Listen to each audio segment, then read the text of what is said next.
Ladies and gentlemen, welcome to another edition of Tough Talking Thursday. We have an exciting show and two exciting intellectuals that will help us break down the issues as it relates to current event in Liberia, specifically what's happening in the CPP. We are hearing everything from every anchor. We call it the who blah blah from everywhere. With me are two gentlemen that are as sharp as they come. And obviously, our own chief public policy advisor or correspondent or analyst, you call whatever you call, you fit either one of those. So I'll go ahead and introduce everybody and then introduce the topic. On my right and on your left is the Honorable Ben Fan. Ben, introduce yourself, who you are, where you from, what part of Liberia you from. A little bit about yourself real quick. Well, I would like to say thank you for the invitation. My name is Benjamin Kofa Fanier. I will be contesting in the presidential election come 2023 in Liberia. I was born in West Point, Monrovia, and I am interested in everything Liberia. So I'm happy to be here. I look forward to a very fruitful dialogue, and I hope that this will be an opportunity where Liberians out there can understand what actually is the CPP, so that come 2023 they will make informed decisions. I want to say thank you for the invitation, and I'm happy to be here. Thank you. Thank you very much. And then we have our public policy advisor analyst, Ms. Kawu. Could you introduce yourself? There may be some new folks here who don't know you and what you do. I'm Ka Fambula. I'm a professional public policy person. I'll just leave it at that. I live in Georgia. I have formerly served the government of Liberia and the United Nations in Liberia. Yeah, that's it. Simple. Thank you very much. Mr. Eastman, who are you and where are you from and what you do? Oh, thank you for the invitation. It's always good to talk about matters that affect our little Liberia. I hail from Monrovia. It's where I was born. I got some heritage from Basso and both Montserrat. Currently, I'm a corporate manager and engineer, and I have a consultancy going on in Liberia. I go every year. So our ears are on the ground. We're very keen to know what's going on in Liberia so we can see it progress. So all things that affect her, our small country, it concerns us, and we want to see the best for her. So we're very keen to what's going on, and it's an honor to be able to participate in this conversation. Excellent. Now let's introduce the topic. The topic obviously is current event in Liberia, especially what is happening in the CPP. We are looking at three aspects of what's happening in the CPP. We are talking about the impact of the chaos in the CPP, the likely outcome of the chaos in the CPP, and the probability of a reconciliation at the end. Is it possible, after they have torn each other apart, for us to actually have a real reconciliation? Is that possible in the body politics of Liberia or politics anywhere? So those are the areas we're going to be talking about. Today, our CEO, Mr. Denijai, is actually on a well-deserved vacation. You know, he's celebrating his birthday, so we give him a whole week, and he's having a great time. Hopefully, he's having a great time with his children and his wife and relatives. So let's get to the issue. Mr. Eastman, we're going to begin with you. We're going to talk a little bit, and after we analyze and do all of that, then we are going to go and take a little break for the station to identify itself. After that happens, we're going to come back and take some calls. After we take some calls, then we're going to go back and do what this station really look forward to at the end, which is the Tapata section. If you are from the Quad group, you understand what Tapata is, which is basically nonsense or smoke screen or BS, whatever that may be. So we will will be, while we are talking, we're going to be thinking about like a week in review politically on the ground. What is it that you would consider to be complete nonsense that someone is trying to pass as a legitimate issue? So let's get to the topic. What is the impact, Mr. Eastman, of the present fight or disunity or disorganization in the CPP on the Liberian ballot politics? Very good. Honestly, I look at what's going on now as an evolution. I remember during the talks, the reconciliation talks, when during the course of the war, I saw people like Alahaji, Richardson, all of them getting together jokingly, but yet they were at war in the country. So this is not the first time Liberians don't agree, but they can still have a camaraderie even when they don't agree. So even though what is going on is playing out in the public, there's a lot of opportunity that they can come back together and form a united front. The most important thing, I think, is that they realize that they're going through an evolution. That if they put Liberia first and their personal interests second, they will be victorious. But as it's playing out today, we see politics as usual, and they must maintain that they stay together and come forth with one candidate. But I don't think it's anything out of the norm right now for what's going on. It looks ugly, but it's nothing. Politics has always been ugly, so it's nothing out of the norm. Okay. Ben, you as a political top dog, someone who understands policy, somebody who is actually going to be a candidate in the race 2023, what impact does this fight have on our body politics? Well, first thing I would say, let me respectfully disagree with my brother, Mr. Eastman, when he calls what is transpiring right now as evolution. I respectfully disagree. Mr. Eastman said one thing that I like. He said he's an engineer. Every engineer will pride himself in anything that he builds to have what they call structural integrity. What we are witnessing is telling us that the foundation of this alliance is shaky.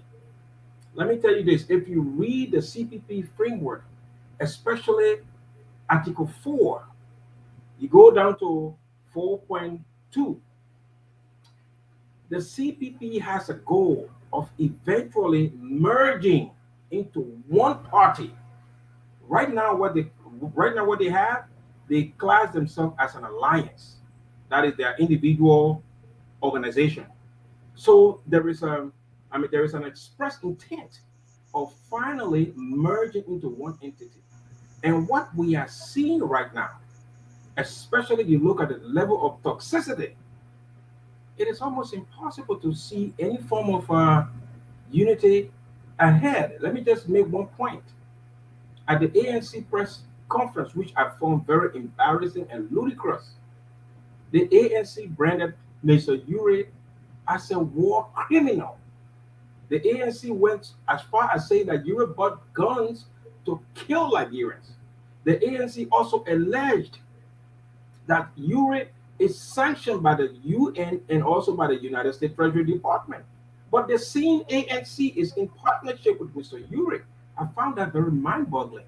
And this degree of vitriol, I don't think is reconcilable. So I want to respectfully disagree with Mr. Eastman. This is not evolution. We are looking at implosion. So that's what I see so far. Thank you. Thank you. Ms. Cole, policy is your area of expertise. You love, you sleep, you eat the thing, like you say in Baza, or in Cape Palmas, like cola and pepper and king juice. You put them all three together and you eat it before you eat that tabatu. Talk to me. What does this do for our body politics? You are mute.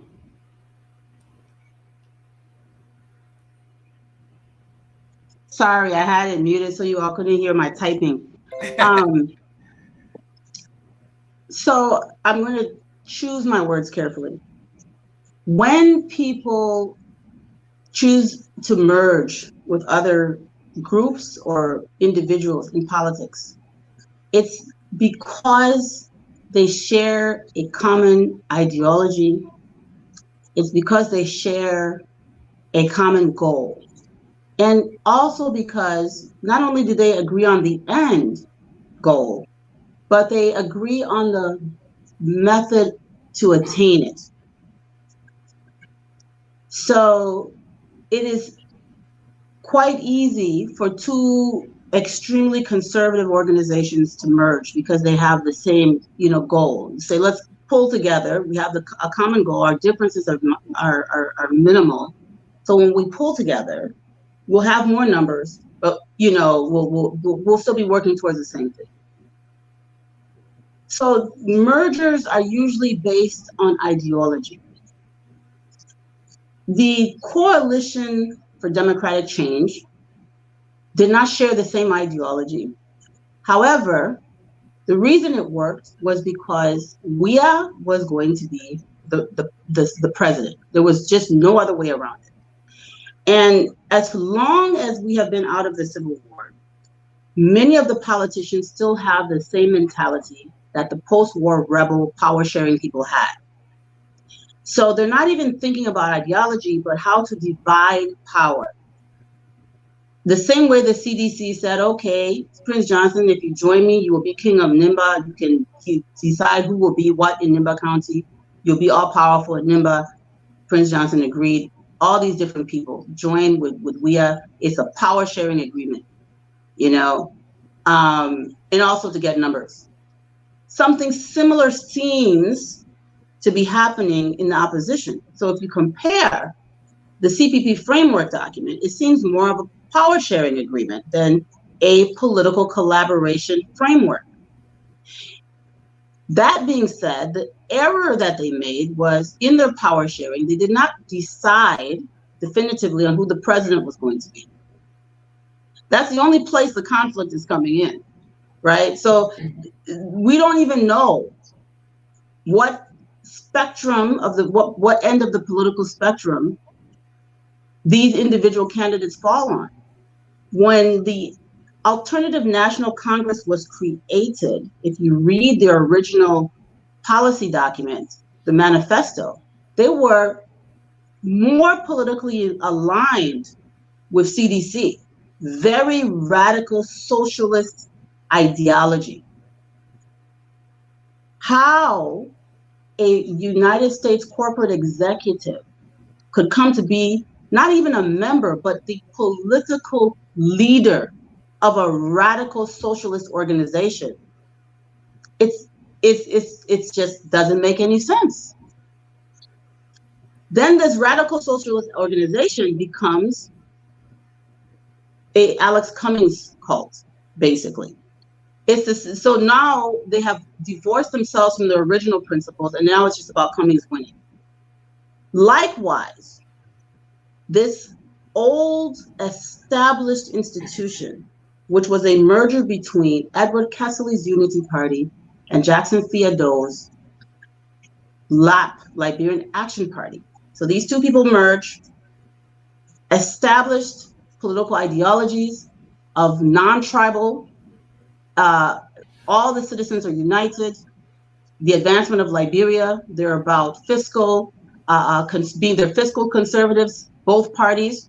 The difference between LAP and and Unity Party was, again, who wanted to be president. And then also they have slight ideological differences, but they were both more center right as far as their political ideology, how to advance the country. Definitely not radical social organizations. And there were institutions that existed over time. They were not cults of personality. Now we have the former vice president, Joseph Nyuma Boykai, as the standard bearer for life, basically. And it just doesn't make any sense. I'm a very proud member of the Unity Party. but I don't believe that anyone should be standard bearer for life. I think that there should be competition. They should allow the cream to rise to the top. And if these two men are the cream and they rise to the top, great. But you cannot do it by creating a framework document that blocks all other partisans from competing for office. Okay. So the conflict is not coming based on ideology. The conflict is coming because the framework document is incorrectly structured, and it's based on the quest for power and not a quest to serve the country. Okay, let me real quick before you go, Ben. Let me look at this. I want you guys to just think about this. When Ben is through, everybody can take a bite of this one. Could this be a generational fight? Are we looking at young men coming of age in the 70s and the 80s versus a young man that came of age in the 50s, late 40s? Are you serious? Are we looking at a generation divide here? It's just because the reason we are saying this is there's a group. The people are not even 20 years apart in age. No, but listen to this. One is 80 years old and one is 63. One guy is not 80 years old. What is he, 90? Are you serious right now? You researched this before we started the show? No, but listen, some are saying, I got a book here. Some are saying, no, but how you? I got a book here. Joseph Boyka's age? I got a book here. Okay. Some are saying Joseph Boyka is 77. Some say he didn't know when he was born. Some say he's 80. So I don't know. What does he say? What's the official record say? You cannot be vice president. Well, the book here says he may be 77. That's what the book says. Who wrote the book? So what I'm saying here. No. What I'm saying here. Okay, let's agree that he's 77. Listen to me. Listen let's to me. Agree that all due respect. How old is he? That you with all due respect. With all due respect. I love to be on the show, but I'm not in. The reason I respect this show is because it's not a tabloid, and they're not out here to misinform people. So if you're going to have a criticism, give us the age. How old is a criticism? It should be a sincere criticism, and it should be based on legitimate information. But I'm not going to be a part of anything. Ms. Cole, you are a member of the Unity Party. How old is Joseph Boyka? How old is Joseph Boyka? No. You know exactly how old he is. You know what? Google I don't know. Age. The man has a whole Wikipedia page. I got three ages, but let's move on. No, let's go to the official record. Okay, I don't have the official record. If you have the official record, educators. It is not my responsibility. Okay. It's not my responsibility to refute what you said. The entire country knows the man's age. Okay, Ben, go ahead. Yeah. I just want to lay this to rest. The internet says Mr. Boyka was born on November 30th, 1944, making him officially 76 years old. Exactly. What I want to say. Huh? Go ahead. No, let me go to what I want to say. Cole raised some interesting point that I want to just shed light on. You see, what we know about the CPP right now is what the CPP wants for the CPP. We don't know what the CPP wants for Liberia. And that is a critical issue that we need to discuss here. What does the CPP want to do for Liberia and Liberians? We have issues. I mean, major issues in Liberia. This is not for George Weah, long-running issues. But what we have fed up to now is only the CPP's framework. It is less than 2 years to a national election.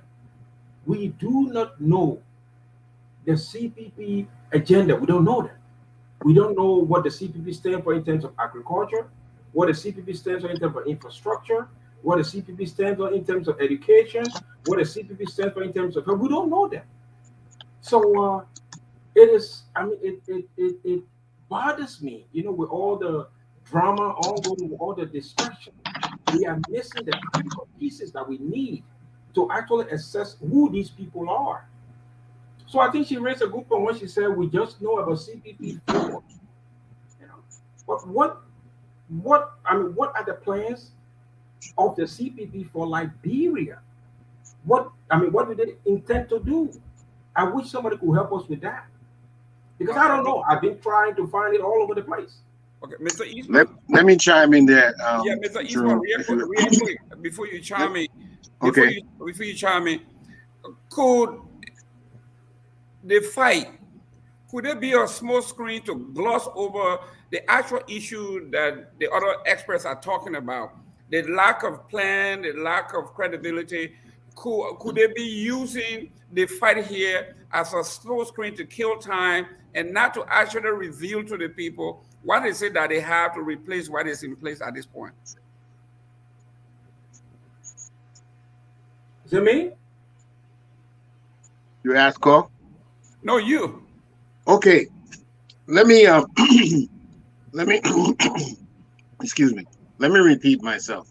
This is an evolution, and both what Carl said and what Mr. Finn is saying corroborates my point. You are right, Mr. Finn. As an engineer, we have a very constructive scientific process in building. We start with the foundation. In fact, we start with the feasibility. Before we even begin to do anything, we start with the feasibility. Can this be done? And then we, after examining it and we conclude that it can be done, we start with the foundation, come up with plans with the end goal in mind. And I'm saying the end goal in mind because that was Carl alluded to. What is the end goal? Do you have a united goal? All right, with the end goal in mind, and then we proceed. But this is not a science that, social science is not science. It is not pure science. And when you're dealing with human beings, it's a completely different approach. Let me push back on that because I'm a social scientist. Don't tell me that because we know that we are. We have two parts to this here. We got the arts and the science combined. Yeah, go ahead. I know you're. Yeah, but it's not what we call a pure science. It's not like chemistry, mathematics. It's not what we call. It's a social science, but it's not a pure science. In other words, we're not talking about 1 + 1 is 2. It's the dynamics are much different when you're talking with human beings. That is when you need more managerial or social kind of analysis, and that's where. And this is why I say this is evolving. Number one, you guys talked about the very framework of it. Again, why is the framework so contesting? Why is not allowing them to proceed? In other words, they have to learn how to set a proper framework in which they can grow. This is a learning process. Okay? Now, going forward, whoever can keep the party together with this differentiating ideas, with ideas that are going in different directions, that will show an ability to lead. Because in our country, we'll have a whole lot of people with different ideas going in different directions. But the leader has to maintain and keep the group together, headed toward a particular direction.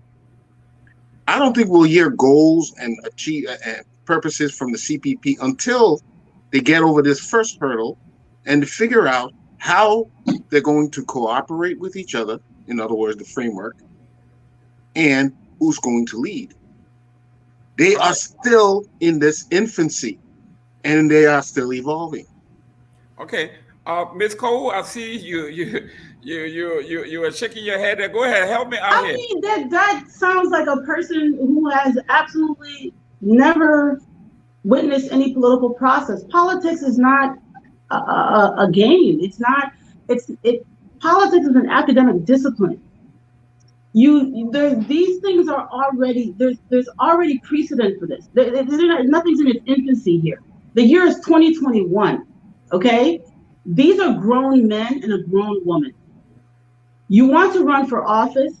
You're motivated to do so, typically because you have a political ideology, which means you have a certain belief system of how things should be. That's not something you figure out after you decide you want to be president. Because if you say that is what's happening, it means they just want power.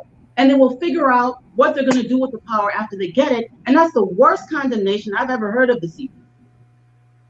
That they actually don't believe in anything. They want power. So once they solidify their power base, they will then figure out what they want to do with the country. That is absurd. That's not what's happening. All of them do have ideological beliefs. I don't believe the beliefs are aligned. Okay? I don't believe the beliefs are aligned. And I think that the only reason they came together is because they want to use each other as a stepping stone. And it's obvious and it's evident. So to say that they're in their infancy, it's an outrage. The reason you didn't have this conflict when the coalition Democratic changed from a merger or an alliance is because it was agreed upon who would head the situation. But all of those people in the coalition of Democratic change do not have the same political ideologies or belief systems either. Contrary to popular belief, Senator Johnson is an extremely conservative Christian man. Right wing, doesn't believe in any liberal stuff. He's extremely conservative. There's nothing in that man's belief system that I believe aligns with many of the people like John Waluda for CDC. But they're together in that alliance, despite of their political differences, because their goal was just to obtain power, and they didn't lie about it. They were very clear about the reason they were joining the alliance. The problem I have with CPP is people keep making excuses. I don't know if all of you have read the framework document. It is an outrage that people would get together, formulate a document to basically have a monopoly on the opposition, because no one can run for president really independently and win. You must be a part of a major political party. That history dictates that. This is why political science is necessary, because it's almost impossible to run as an independent and win. The other thing is you've got these people come together. They make sure no one else can run for president but them. They want to control everyone who runs for representative and senator under the table with no process, no due process.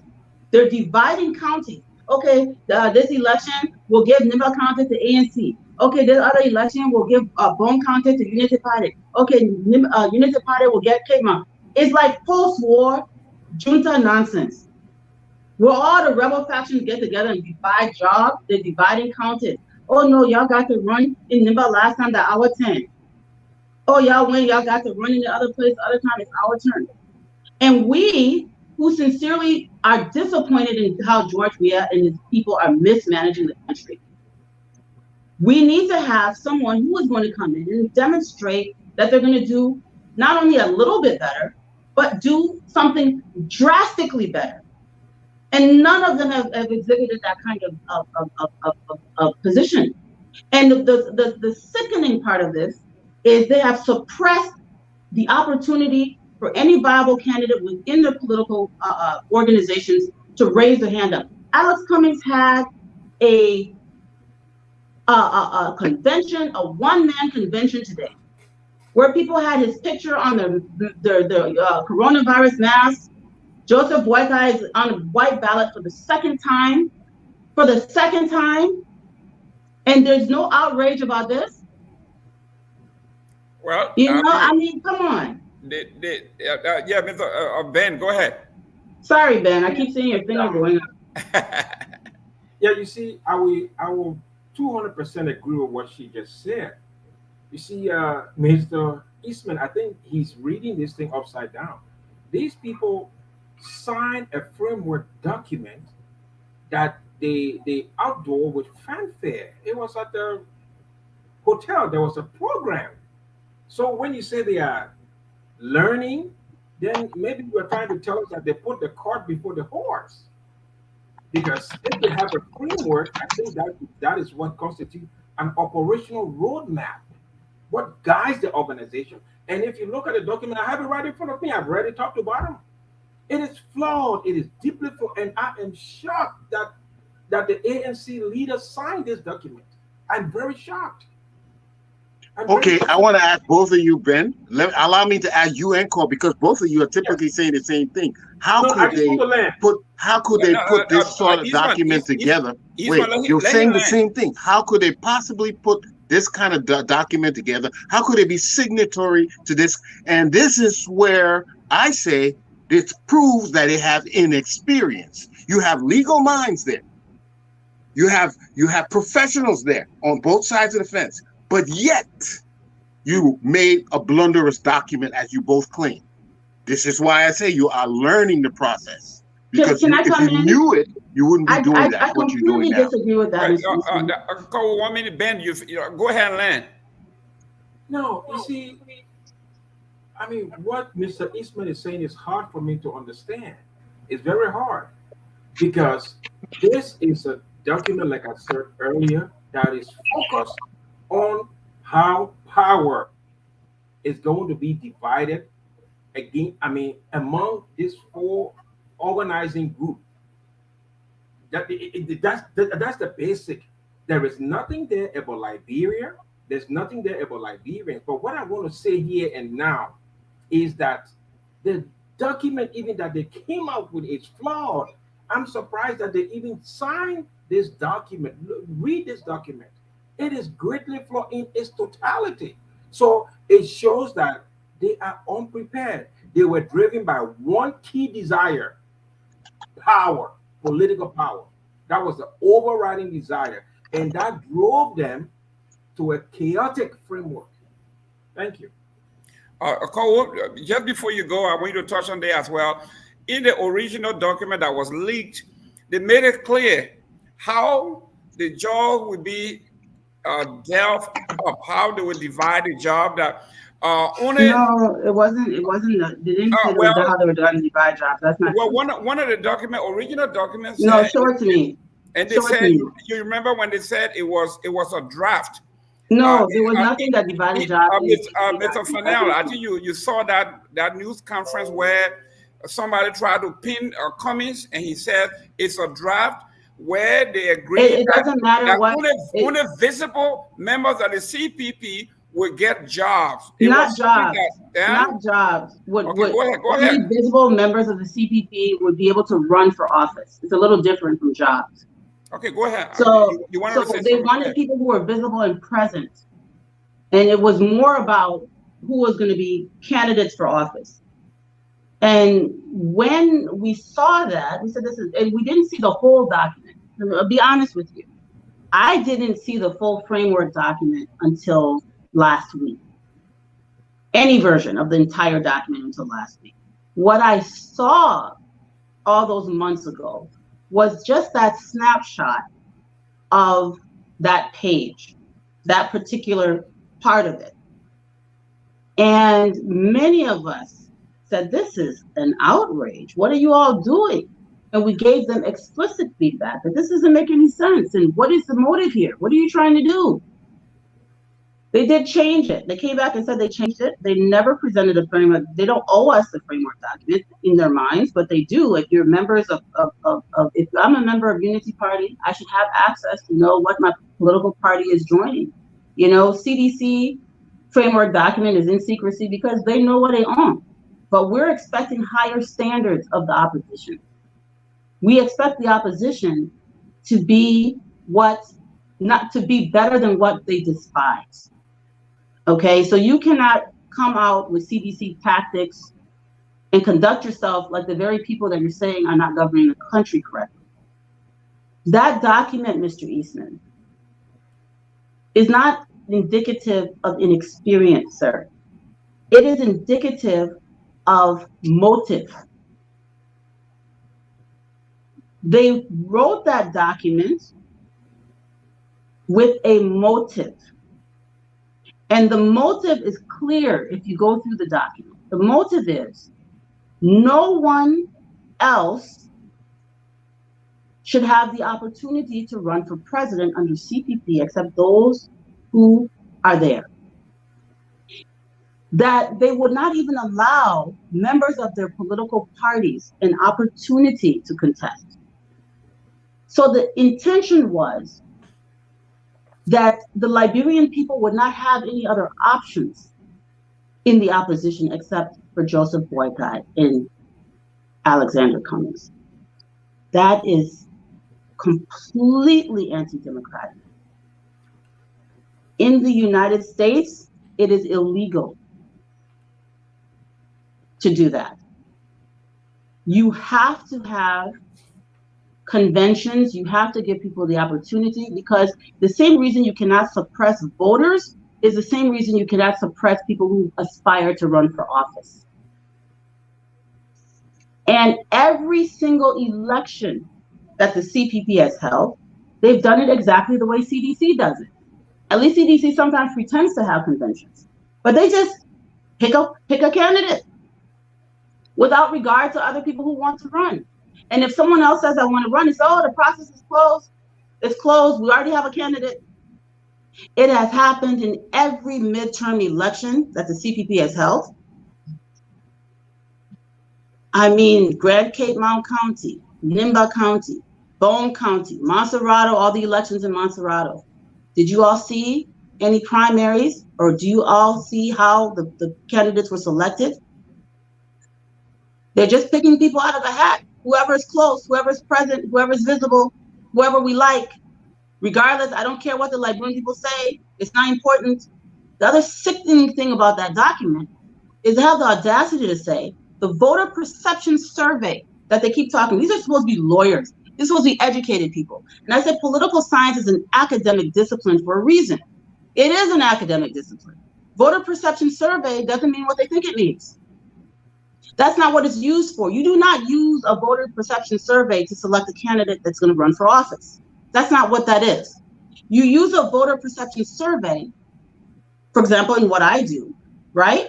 To inform me if we need more polling places, if we need to have more interpreters that speak Spanish, if it's a community that has a lot of elderly people, there'll be a lot of people that might need people that could read things to them because maybe their eyesight is bad. What do the voters think? What kind of issues do they think are important? What kind of issues? Those things inform the government on how to set up elections, and also informs candidates on what is important to voters. It does not in any way tell you who the candidate should be. That is written into this framework document.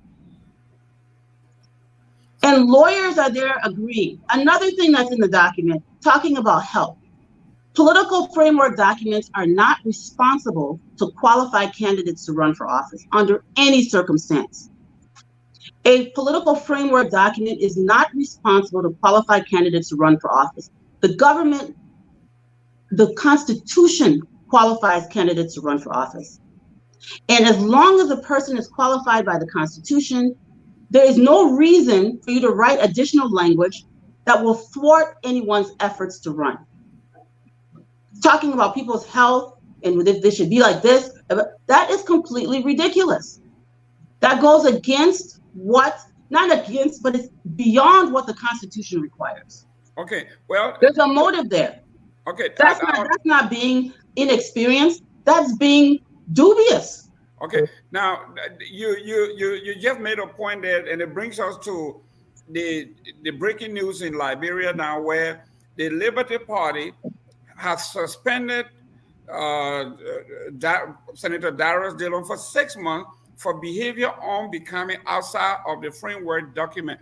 So could they be part of the impact of what we are talking about when it is not really structured democratically, that people can nimble around the corners and do what fits them? Cole, will you take a stab at that? Yeah, I'll go ahead. I like Ms. Cole's points, because everything she's saying is corroborating my my premise that this is inexperience and novice that we're looking at. First of all, this document, like you said, had lawyers reviewing and proving the legality of it. This document was also submitted to the NEC, the body in charge to make sure democratic processes are upheld in the country, and it was accepted. All right. So again, I'm emphasizing that motive alone, people have all kinds of motives, but they know how to channel their motives through legal democratic methods. Their motives are still the same. but they are better at finding a way to achieve it. This framework, this get together, it shows that they don't know how to achieve these things democratically. Like you say, they're tying everybody's hands. They're making sure it's not free and fair elections. And this is why I emphasize, because they don't know better. They don't know how to do. They should have known that you should not restrict people like this. You should have a Democrat. You should have primaries. You should have a democratic process throughout. But their limitation about an experience didn't allow them to. Now, if we go to the issue about the expelling of the senator, suspension, the suspension, I find that alarming. I find it alarming. Again, it proves, it just keeps saying the same thing. What are you guys going through that you have to suspend one of your most prolific representatives of the group? What is happening? Why does this not get curbed ahead of time? Again, maturity will know how to reel these things in. They don't have. This is new to a lot of them, and maybe their motives are not allowing themselves to exercise rationale and fair play. But Jimmy, let me push I just see back blunders. Ben, I'm coming to you. Let me push back here. I think Cole made it clear here. And I think Cole has a point here. She says we should not give them a pass because you have a gentleman whose bonafide is I'm a CEO, former CEO of Coca-Cola for years, and I have experience in managerial tactics and you name it. And then you have, on the other hand, you got Honorable Joseph Boakai, who has been in politics and in managerial position for 42 years. Then you have Nyomli Kanga, who has been senator for Grand Bassa County in her second time going, I think this is what, 12 years. Okay? So how can you make the excuse that they are inexperienced? These are experienced folks that are coming to the table, but actually, like who said, they are fooling each other because they have a motive, and the motive is ulterior. Yes, go ahead, Ben. Yeah, you see, my good friend Mr. Eastman keep on trying to push the inexperienced line, but we have a framework that is the product of inexperience.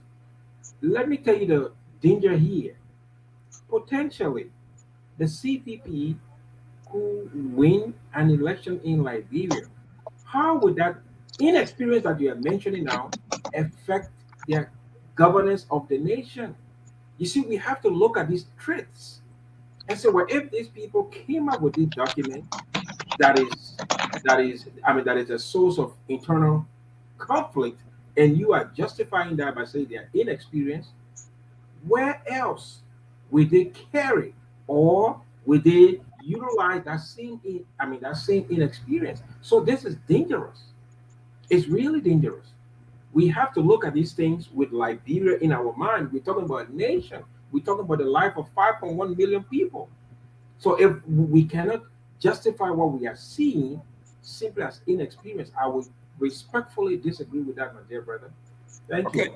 Okay. Let's go to our second part of the question, which is the outcome. What could be the possible outcome of what's happening now in Liberia based on what we know, based on what we have seen, and based on what's happening now? Well, I mean, I think that President Weah has put a lot of very unqualified people in office. There's a lot of corruption allegations. People are mismanaging, they're inexperienced, they don't, a lot of issues. And Liberians are feeling the pain of the negligence, the gross negligence and incompetence of their government officials. The consequence of bad governance is death. Okay, it's not that it's not about losing and winning. The consequence of bad governance ultimately is death. People die. You do so, you being in charge of a government, in charge of a country, you literally have the lives of the citizens in your hands. It's not a laughing matter. It's not a joking matter. It's not a game. It's not about you being a bluff boy. It's not about you being a bluff girl. It's not about being powerful and having people say, yes, our chief, yes, our boss. It's a tremendous responsibility. And the Liberian people are not being, the responsibility is not being fulfilled. Okay, the fiduciary contract between elected officials and the citizens who elect them is not being fulfilled. And so the country, the citizens are suffering. They are not receiving the services they need.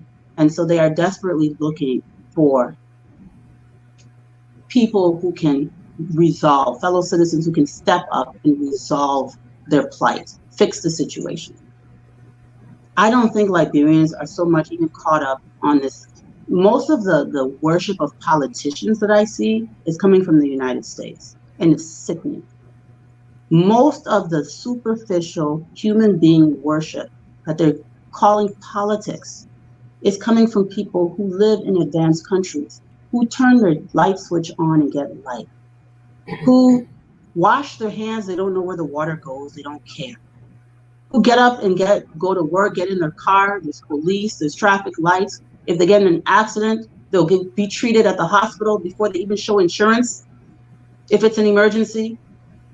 These are the people that are obsessed with worshiping politicians that they do not hold accountable for their actions.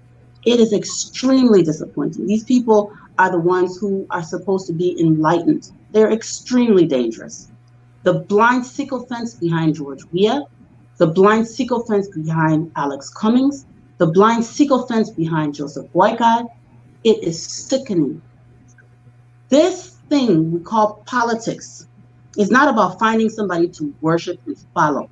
It's about figuring out what needs to be done and finding the people who can get it done and holding them accountable to get it done. And if they don't get it done, you find someone else. You don't rest until your desired outcome is met. If you put the human being ahead of the principle and the principle is compromised, you won't care. You'll find a way to defend it, which is what you see happening. Thank you. We'll take a few seconds for our station to identify yourself. We'll be right back. At Focus on Liberia, we discuss everything Liberia, from education to politics, arts and culture, entertainment, agriculture, history, religion, family, and technology. Focus on Liberia uncovers and showcases the best of Liberia and shows the world the truth about Liberia. We educate, elevate, and promote all things Liberia. We conduct interviews, panel discussions, debates, and more. Tune in to Focus on Liberia on Facebook and YouTube and be a part of the stories that make up the news. This is Focus on Liberia, and I am Dennis Jah. Welcome back to Talk Talking Thursday. We have some great minds discussing the issues on the ground as it relates to the CPP, the fight, the infight. And as Mrs. Famula just said, adequately, usually when she's on here, she wears her partisan hat. But today, she is an equal opportunity critic. From the George Weah to the ambassador himself and to Mr. Cummings. And at some point, for what I'm gathering from her, and everybody knows that I'm an unabashed citizen, and we know this, but what she's teaching me or teaching us all is at some point, we have to take off or take out our hat, our partisan hat, and put on one that it says Liberia on it. And we say it as it is. If our country is going to go any further than where it is now, we have to sometime after we sing our battle cry songs and everything else, we need to sit back a little bit and say, is this right for the country? Is this right for the children? Is this right for our elderly? Or this is just right for me? This is what I'm reading from her today. Usually she and I disagree on many things, but today it looks like we are all nodding our head in agreement that this is like a blood sport of men, and they're all beating their chest and say, I'm the man of the house, and this one is saying I'm the man of the house. What she is telling us is, first of all, we came into this matter without a defined plan. And what I agree with her is, she said why it has never worked. Collaboration have never worked in Liberia, with the exception of the CDC that made history, is that from the get-go they agree who was going to be the head and everybody else was supposed to follow. In the CPPs, nobody agreed. They agreed to date. They are on a dating game. And now when it came for the girl to actually pick who she wants, all the bachelors are all qualified and they all want to marry. And at this point, they are butting heads. So this is where we are. And we are saying, we know what this have done to our body politics. A gentleman from the CPP called me today and said, Mr. Gaiman, I'm calling you because I know you are dancing, you got your red shoes on, you know what's going on. CPP, we are shredding ourselves to pieces. And the CDC, he says, I know you are the ring bearer. On the left, in the green corner, is Joseph Boykai, and on the right, in the red shorts, is coming and they are duking it out, and CDCNs are there clapping. So he said this, and I laughed because it is a boxing analogy. So, Mr. Fanat, go ahead. I just need some help from all of us here. You guys need to help me. Over the past few days, we've been hearing about the framework. We've been hearing about the alterations. I mean, is anyone in the know in terms of what the original content were and what was altered? Because I will say this, let me tell you why I'm asking this. The people who are throwing out accusations, including one talk show host, he's never mentioned the exact items that were altered. Let's compare A and B. So if any of you guys know anything further than from what is out there, you guys can help me. But let me come back to Mr. Eastman again. You see, when you talk about this inexperience, this is where the danger comes in. Where you have an organization literally can't agree on the authenticity of its own document. Someone said the one that is with the neck is not what they signed. Someone said, the signature page was transposed or imposed upon something that was edited. These are all danger signs, my brother. It shows a clear lack of leadership and a clear lack of sense of direction. I will come back to my main point. If any of you guys know anything that was altered, please share with me. I want to know. Thank you. My brother, I see you ready to pounce. Mr. Eastman, I know you're trying to convince us that this dating game is about teenagers that do not know the rules and regulations as they come to dating. They have inexperience.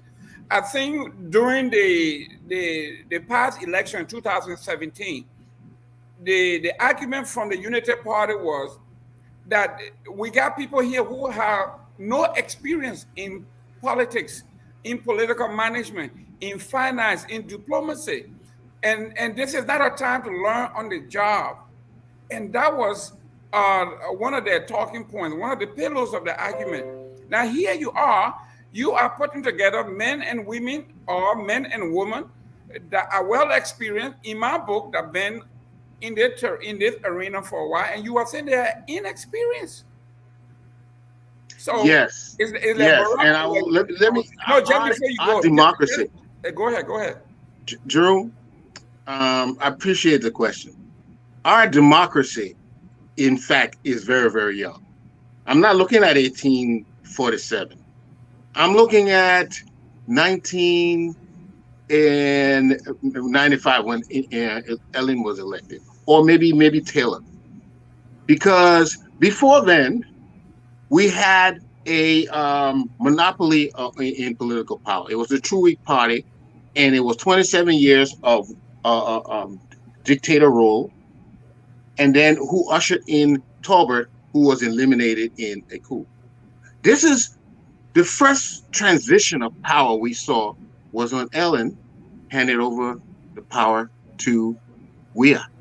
In other words, we're just beginning to exercise our political franchise. I remember a few years ago, people paychecks were being cut to give to a political party, to True Party.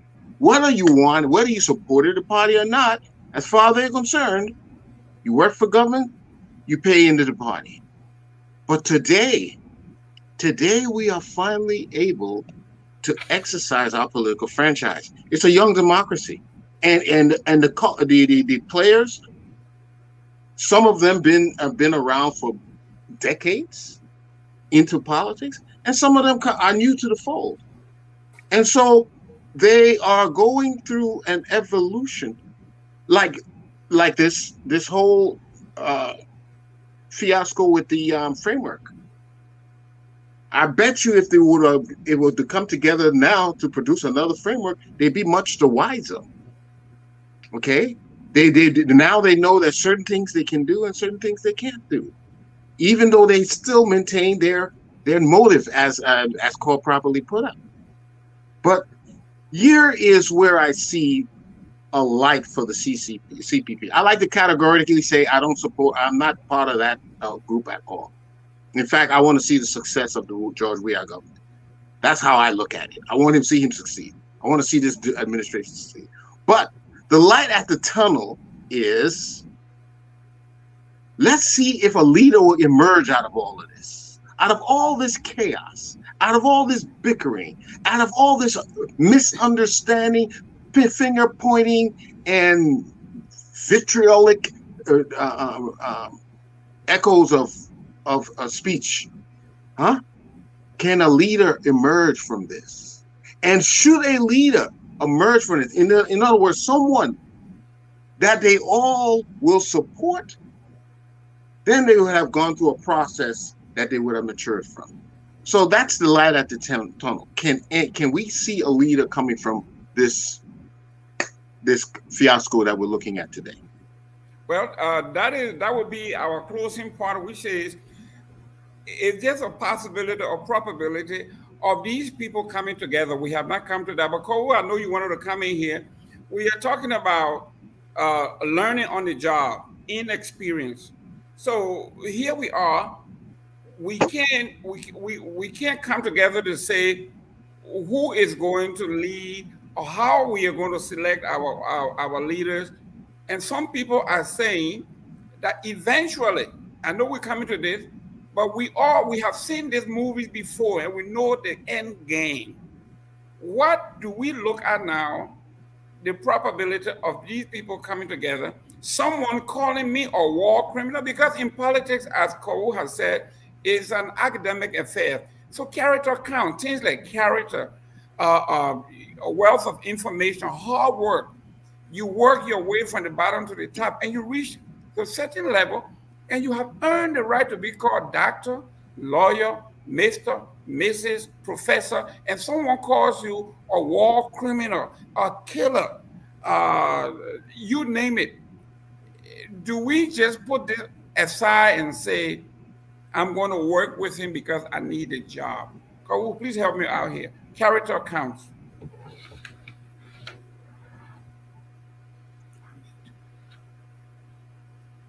Sorry. Okay. Yes, character counts. Depending on what your value system is, right? You could be, let's use it in the United States as an analogy. If you're a white supremacist and you want to protect your white privilege because you're uncomfortable with all of these immigrants and all of these people coming to try to, have equal rights with you, and a Donald Trump emerges. He has bad character. And you decide you're going to support Donald Trump because he upholds your privilege and he validates the hatred that you have for outsiders and he validates your xenophobia. That is, a political ideology. And people rally around that, right? And also some people who might not be hateful, who are Christian, but are very intolerant of other people having freedom, they will rally around that because they want to control if people can be homosexual, or if they want to control, if people can have abortions, they're going to rally around a person with bad character because he supports their narrow ideology. In Liberia, with what we're seeing with the CPP, I don't know what their ideologies are. I know the ideology of my political party. I know exactly what it is. And I'm going to, with confidence, say that Ambassador Joseph Boykai has the same ideology as the Unity Party. That's why he is the political leader. I don't know what he has in common with Numbly or Mr. Yuri or Mr. Cummings, because I have not heard them articulate any particular political point of view. I don't know if these guys are extremists. I don't know if these guys are centrists. And Mr. Eastman keeps saying that it's an experiment. Politics is not an experimental science. It just isn't. And it is an observational science based on history. It's rooted in history, in actual data. This is an academic discipline. This is not something that we just go in and just pretend we know. And I don't care how new a democracy is, those 4 human beings know what democracy is. We're not talking about the masses of the citizens. We're talking about these 4 individuals signing their names to a document. 4 educated, intelligent individuals. Democracy is not new to them. 3 of these people are over 65 years old. They were in Liberia normal days. They saw the wrong that was done. They saw the right that was done. Right? So to say that these guys don't know democracy and everything is new to them, that's just not true. I'm sorry, Mr. Eastman. They know better. Okay, the same principles of integrity and not being corrupt, not being, undermining people, not suppressing people's opportunities, anti-competitive stuff applies to every corporation in the United States. Why would you think that that's okay because it's a political situation? They know better than that. Mr. Yuri is a businessman, a very established businessman in Liberia. He knows right from wrong. These guys know that the voters should not be suppressed. They know that competition should be suppressed. They're doing it because it benefits them. There's no other explanation. I refuse to accept that these people don't know better. Excellent. If you're talking about, yeah, Cole, who were born, came of age after the chaos, after chaos, right? If you're talking about us and you say, oh, Cole and Bain know what they're doing because they were not, their eyes were not open normal days, or they didn't know democracy, I would agree. But you can't tell me that Mr. Cummings, Mr. Boykai, and Mr. Yuri don't know better. Excellent. If I know better, they certainly know better. Let's go to some comments. Mr. Jha, do we have any comments? Yeah, go ahead. Yeah. Please, I want to come in. You asked an important question. You said, is unity possible? I will answer that with a categorical no. Let me give you my reason. From what we all have witnessed, most of the key actors here, they lack integrity. Because during the upsurge, there were little or no sign of leadership from the leaders. You had what I would call actors who claimed to be acting on behalf of the leaders, saying things. There were no sense of somebody exercising authority and saying, no, we can't say that, we can't do this because these people are our partners. So if you look at the ANC press conference, which I am told the statement that was read was approved, that's what I'm told, was allegedly approved by Mr. Alexander Cummings. That statement was totally uncalled for. So there exists an impossibility for these people to reunite. because they have crossed lines. They have crossed lines. Feelings are hurt. And I would be pleasantly surprised if they can regroup. What can only happen here? They can move ahead under a cloud of suspicion. Thank you. Well, wait, let's go to some comments and we'll come back. We'll be looking at there is a major argument down in Monrovia in the midst of this, which is who paid the 180,000 for lobbying. I've seen some people distancing themselves from this, and people are accusing a particular member of the CPP that has an ulterior motive that want to do self-promotion, and it has nothing to do with the CP itself. It has something to do with him. So we'll come back to that. But let's go to some comments. Dennis, let's do what we have. And Kawu, anybody can take a shot at some of these. This is from Afrima Lasana. UALP has only 12 members. He doesn't count. He should be expelled from the CPP. And then we have Mr. Jamin.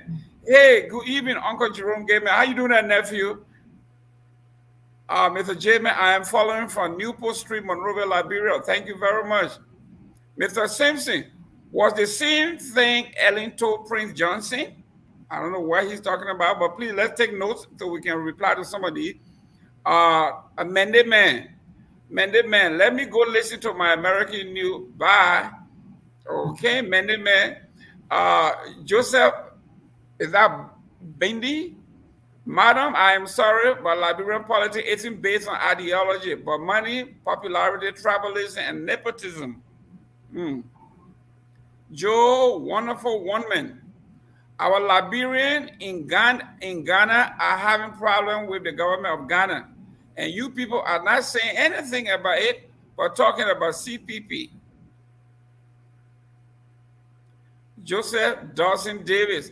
Since Dr. Cassell and Mr. Cummings are the only clean hands within our body politics currently, I suggest ANC and ALP should merge. I think they will do better in moving our country forward. Woman again is a more one. I think you people should speak for our citizens in Ghana right now. Samuel Sakama, Ben Fan, read that book. You will like it. So I guess he's saying some kind of book.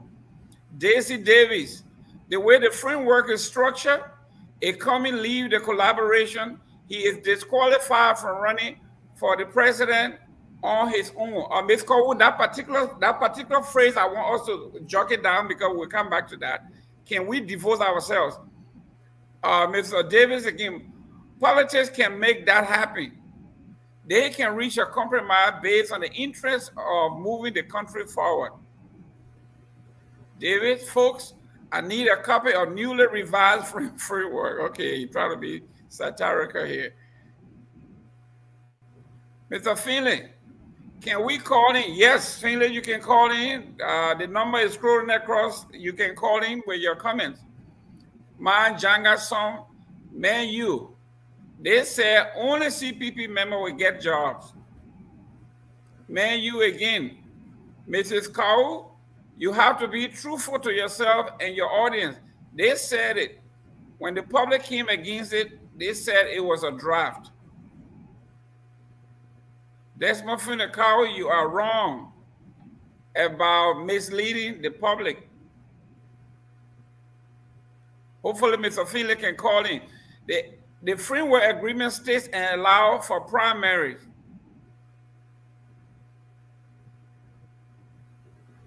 Cow are strictly misleading the public, or she might have read without understanding.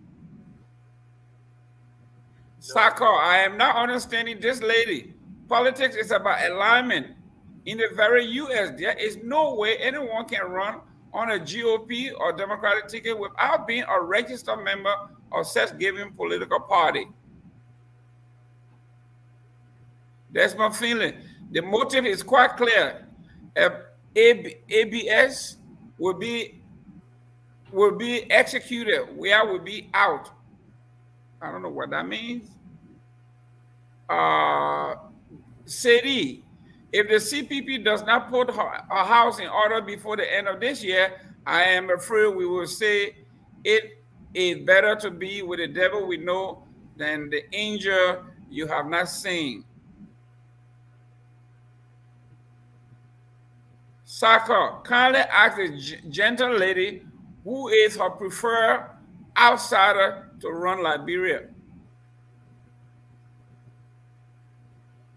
Okay, let's go.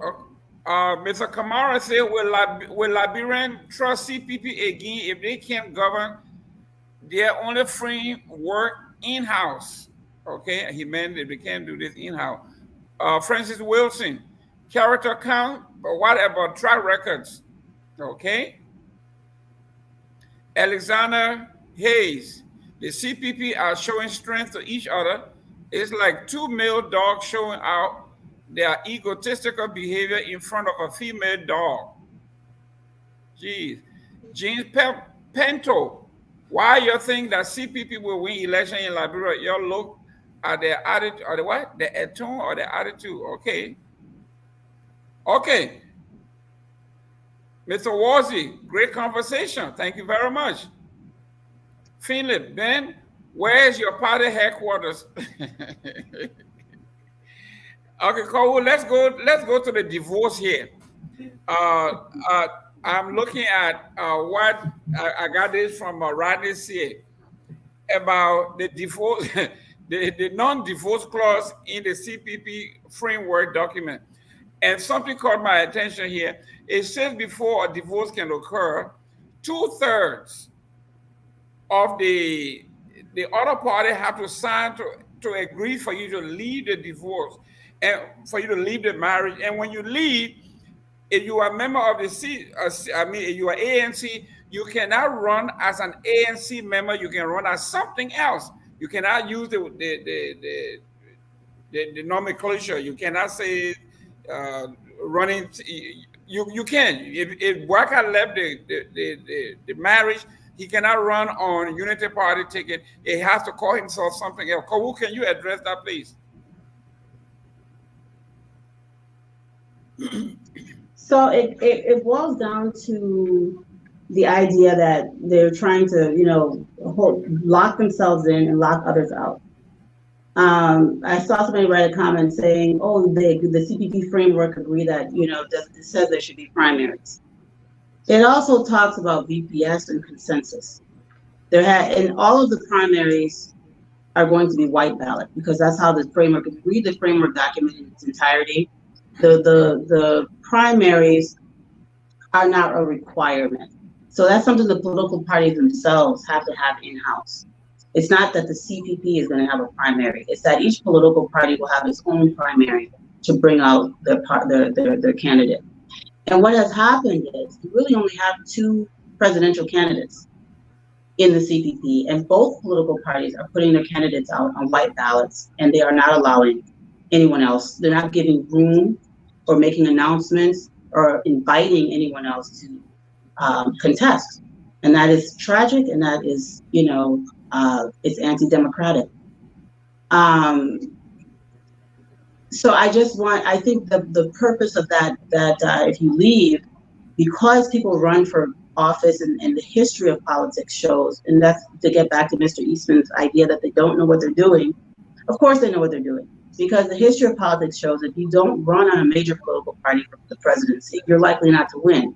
You can succeed at the representative level, even possibly at the senatorial level. But at a national election, to not have a political party backing you, it's almost impossible, numerically speaking, historically speaking. So they know this. So what they're doing is, okay, we're all going to get together, we're going to promote CPP, but if you leave CPP, you're going to have to run as an independent. Which means that you're not going to be able to compete against the CPP candidate correctly because your party cannot leave this agreement to follow you. And that is because there's a motive. It gets back to what I was saying. You don't write that kind of language in. I mean, for me, the most important thing, someone else asked, who do I support outside of the CPP process? I don't have anyone to support because they have not allowed us to have access to the full range of opposition candidates within the parties. There are many people in ANC and UP and Liberty Party who are extremely qualified. If each party were to have open primaries, there would be people that would come and contest. There's nothing wrong with that. That's how you're going to see all the talent. That's where all the energy comes from. That's how you fire people up. And if at the end of the day, the cream will rise to the top, maybe that cream will be Cummings, maybe it will be Boycott, maybe it'll be somebody we'd never heard of. If the Democratic Party never had primaries in the United States, we wouldn't know Barack Obama, right? Because if we had just gone with whoever we know, Barack Obama came out of nowhere. So you have senators, you've got representatives who are already elected officials that could step up and want to run for president. You have government officials that could step up that work with that are members of the various parties. Liberty Party has government officials. You know, they could want to run for office. And even if they don't win the party nomination, giving them the opportunity to showcase themselves and tell Liberian people what they can do for them is all we ask. That's the right thing to do. That's the correct way to do things. Thank you. Now we're coming to the last segment of our show, the Tabata piece where everybody looking up to. We want you to think, this is like a week in review. What this week that you would think that is complete Tabata nonsense, BS, smoke screen, you name it, that somebody is trying to sell you a snake oil for real oil. Please go ahead. Let me start with Ben. Ben, you tell me, what is it that we have in Liberia? I will go back to a little bit to what you last talked about, the divorce clause. You see, Mr. Eastman says something good here. He talked about the inexperience. There are segments of the CPP framework agreement that is contrary to the Liberian Constitution because it places some bar on people from some affiliations. And I think anything that is contrary to the Constitution of Liberia is illegal. So I think that is something that lawyers can look out and come up with what needs to be done in line with that. But the worst thing of the week for me was the ANC's press conference. I thought it was a disaster. I thought it was a disgrace. I thought it was an embarrassment. And I am shocked up to this day that the leader of the ANC is silent. For me, what it says is that he's in agreement or he granted approval for the vitriol, the kind of language that was used. I will tell you this, I can disagree with Mr. Uric all I want. I can disagree with George Weah all I want. But I will still maintain my degree of civility. I will still exercise my own clause of mutual respect. What we witnessed was shameful and embarrassing, and it says a lot about the leadership of the ANC. That was the Tabata of the week for me. Thank you. Mr. Eastman? Thank you. Studying politics, reading politics is very, very different than practicing politics. You see, that's where the rubber meets the road. In fact, in engineering, in some of our schools, if you haven't gone practice engineering, we'll not give you a degree. Go try it. Then you will really know how difficult, how challenging, how dynamic it is. And I say that because, again, now some of them, they may have even read politics. They may have even managed, but now you in a third world country, in our poor country, where ideologies, people, when they ask the common guy in Liberia, what is an ideology? They say, what? So you're not going to be able to sell them on ideologies, but you still have to say something that will resonate with the people. And your ability to do that will take you to the front. Yeah, but what this week? What is your pure nonsense or snake oil somebody Tabata that outside of the you? I think we need Tell me to. what it is. I think we need reassurance from the security authorities in Liberia that the things that are going on are categorically either untrue or are being investigated, and they are putting more resources towards security. I believe the primary duty of any government or administration is the security of the nation. You get an F in that, everybody fails. So what's going on, the things that are being broadcasted, this is not good for our tourist industry. It is not good for the people who want to invest in the country. It is not good for people who want to go back and vacation in the country. We need to put this narrative under check because it is not doing us good. I like to see less of this. I like to see the government addressing this and reassuring people that they have this thing under control. That's my tabata. Cole, your Tabata of the week? Oh my God, there's so many. Pick one. Pick the best. Easy picking this week. I think the police press conference was really disturbing, coming out and basically being dismissive of a number of complaints that they have not thoroughly investigated, admitted they didn't investigate them because they said they held no merits and that nobody brought complaint to them, so they have no reason to investigate. I mean, it's just absurd. I think the Liberian National Police, instead of doing their job to protect the citizens, they think their job is to protect the reputation of the WIA administration. It is a disgrace, and that's the greatest tabata. I mean, that's not their job. Their job is to make sure human beings are safe. And the police don't take an oath of loyalty to any president. No armed official in the Republic of Liberia, no government official takes an oath of loyalty to the president. You take an oath of loyalty to the Constitution. And for these people to be trying to use public office that they're supposed to serve the country and to cover up mishaps and bad things because they want to market the president, I think is a disgrace. It's an affront to the country and to the citizens of Liberia, and I hope they change. I hope they open their eyes because these are the kind of conditions that lead to civil unrest, and we don't want that. Excuse me, thank you. My tabata of the week is when Mr. Yeka Koluba said that Costa is a crook. That Costa was robbed like Bonnie and put in a basket, and they took him across the border. And now, because he finally found out that Costa is a crook, he is resigning from COP. And then Costa asked him, said, but you resigned before? He said, no, I didn't resign before. I suspended myself, but this time I resigned. I thought that was my biggest tabata of the week. Now we'll go to our closing statement. Cole, we'll close out. Your closing, or your parting words. Who do you want to go first? Yeah, you. I just spoke. Let the gentleman go. Okay, Ben, let's go. Give me your closing, your parting words. Well, and please don't mess with Yeka, please. No, I want to send a message to Liberians, a dire warning. What we have seen so far from the CPP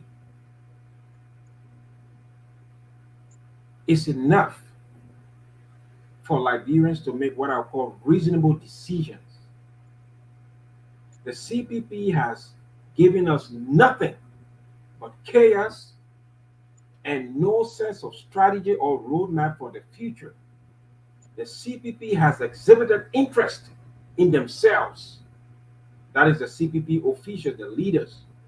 They have outlined or outdone nothing in terms of their plans for Liberia. And last week was what I would call the culmination of simmering tensions, where you have a talk show host calling the ANC leader a criminal. I thought that was unpleasant to the highest extent.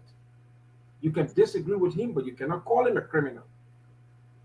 Then, on the other hand, we had ANC leaders referring to Mr. Uri as a war criminal.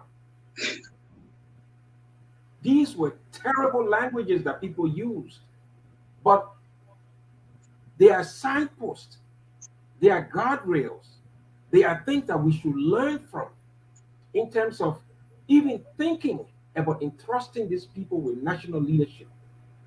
Liberia and Liberians need leaders. We need men and women of integrity and clear vision.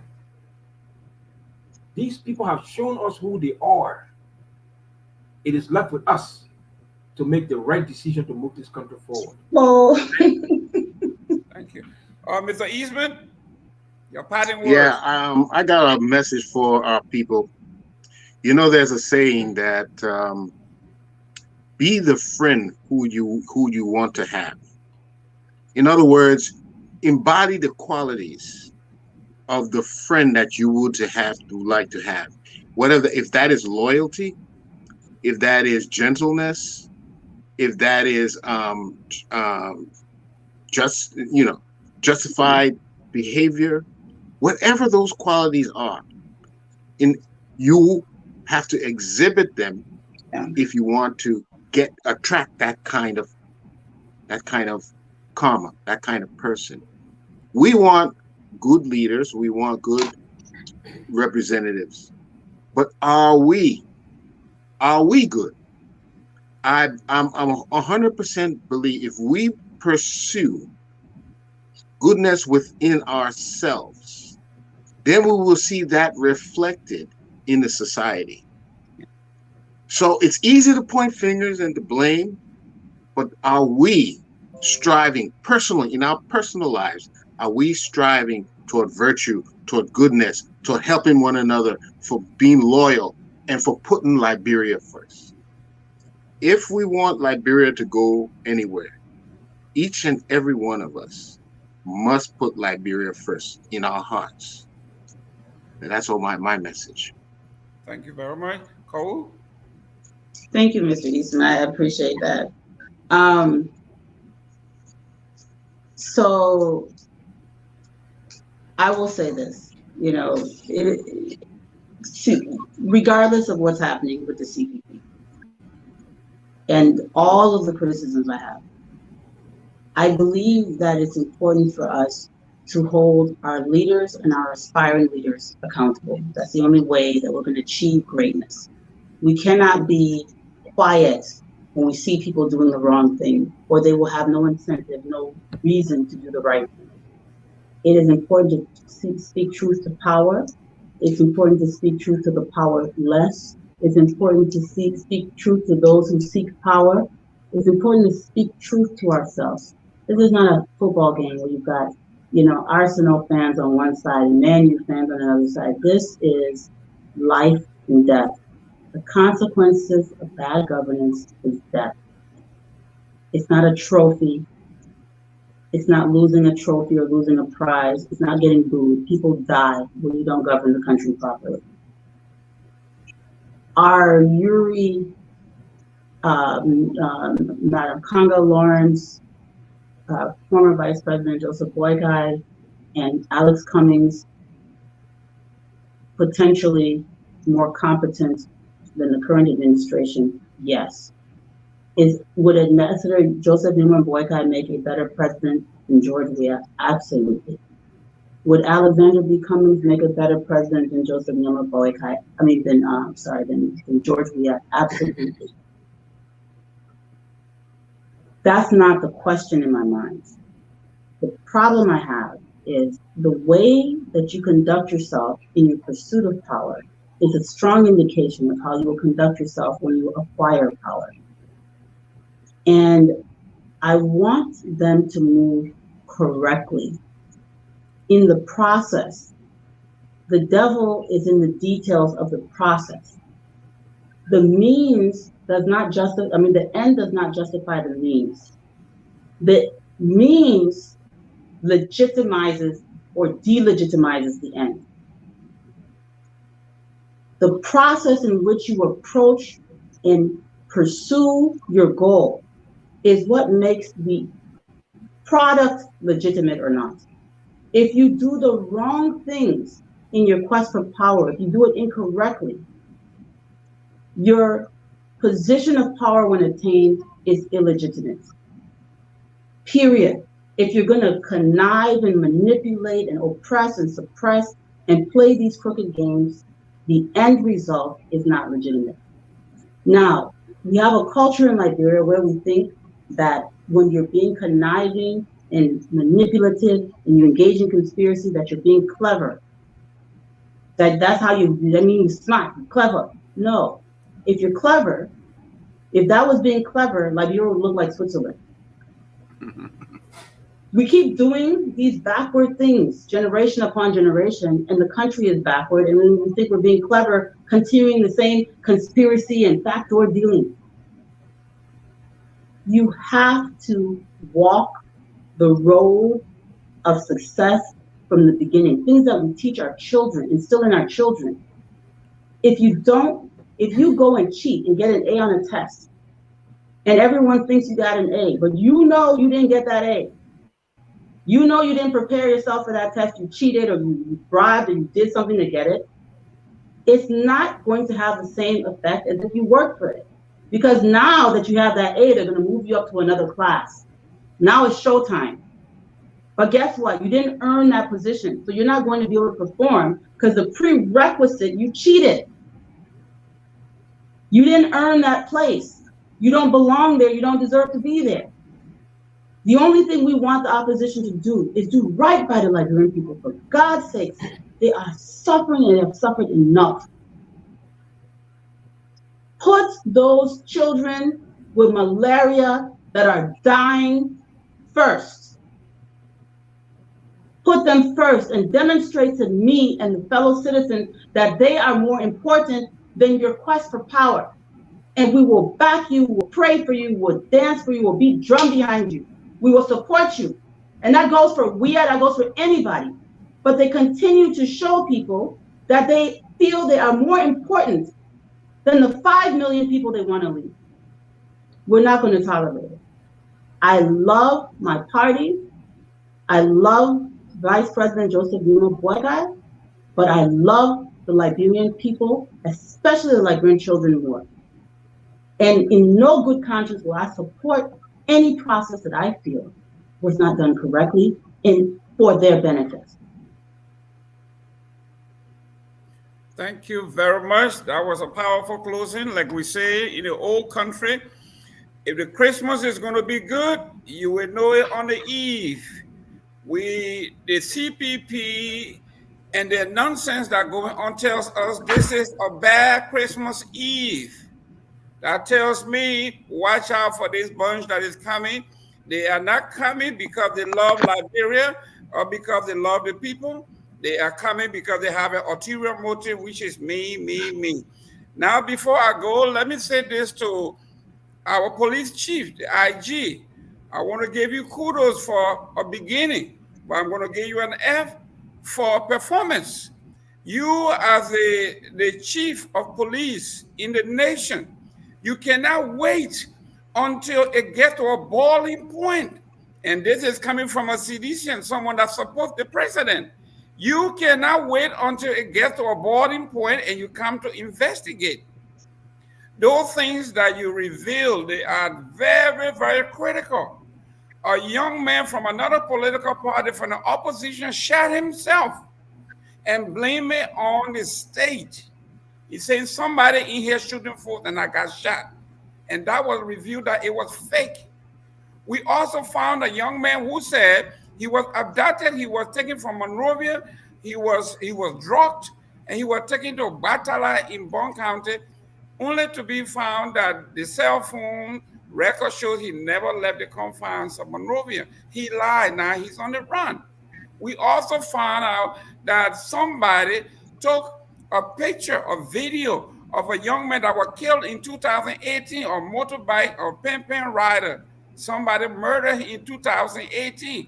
And they reposted that video this week as though that they are killing people all over Monrovia, only for them to know that it was a lie and a fake. Also, there was a young lady who died from domestic violence in the Carwell area. Her husband, her boyfriend killed her.